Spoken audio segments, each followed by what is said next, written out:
In episode 65, we have some bad news if you're saving money for retirement.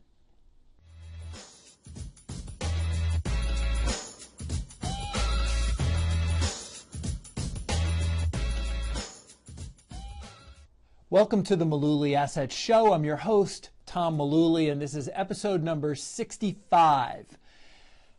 People ask us all the time, where do we get these topics to talk about?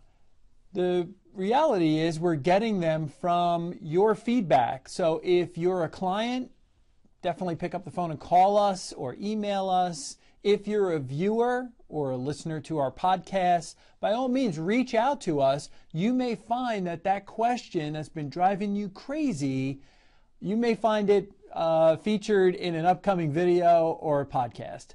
So, Tim, what's our topic going to be today? I've been maxing out my 401k account at work. Am I going to be set for retirement?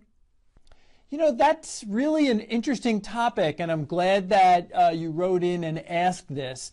So understand that I think a lot of people today like to check the boxes. They like to say, okay, we took care of all the fertilizing and seed for the lawn for our year, check, we're done. We did the registration for the car, check, we're done. We did all of these things this year, check, we're done. Saving money for retirement, check, we're done. Hold on. Saving money for retirement. I just want to ask this question. The limits for IRAs, Roth IRAs and traditional IRAs, if you're under 50 years old, it's $5,500 a year. If you're over age 50, it's an extra $1,000. It's $6,500. With a 401k or some retirement account at work, the maximum most people can put away is $18,000 a year. Now, this is really timely because Congress is kicking around a tax bill where they may actually drop that to a really low number. But $18,000 if you're 50 years of age or below. If you're over 50, you can put away $24,000 a year as a maximum. Is saving $18,000 a year in a 401k going to do it? Is that going to check the box for you? I mean, let's just do some math.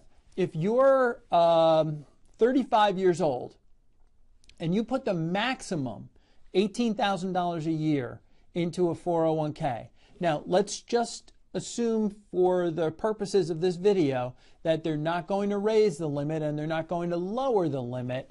But let's just say you put $18,000 a year and you're 35 years old. You do that for 30 years until you're age 65.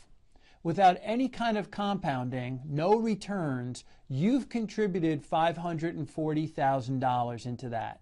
Okay? Let's just assume that you don't make any money. You retire at age 65 with a little over $500,000. What can you expect to withdraw out of that account on a monthly basis going forward? Well, if you're like a lot of financial planners, they're going to use 4%. That's $1,800. $1,800 a year. That's it. $1,800 a month. Okay? So let's just say that you're getting Social Security if Social Security is still around when you retire. And let's say you double it. Your Social Security is another $1,800. So now you're talking about getting $3,500 or $3,600 a month. Or, Tim, help me out. What's that? That's about $40,000 a year.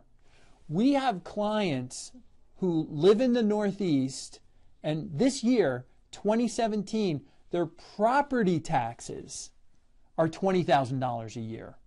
So, a question for you. Are things going to cost less in the future, or are things going to cost more in the future?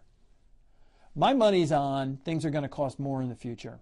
So we have these arbitrary limits that Congress and the IRS have put together. This is the whole message behind this video. Putting $5,500 a year into an IRA is not going to check anybody's box.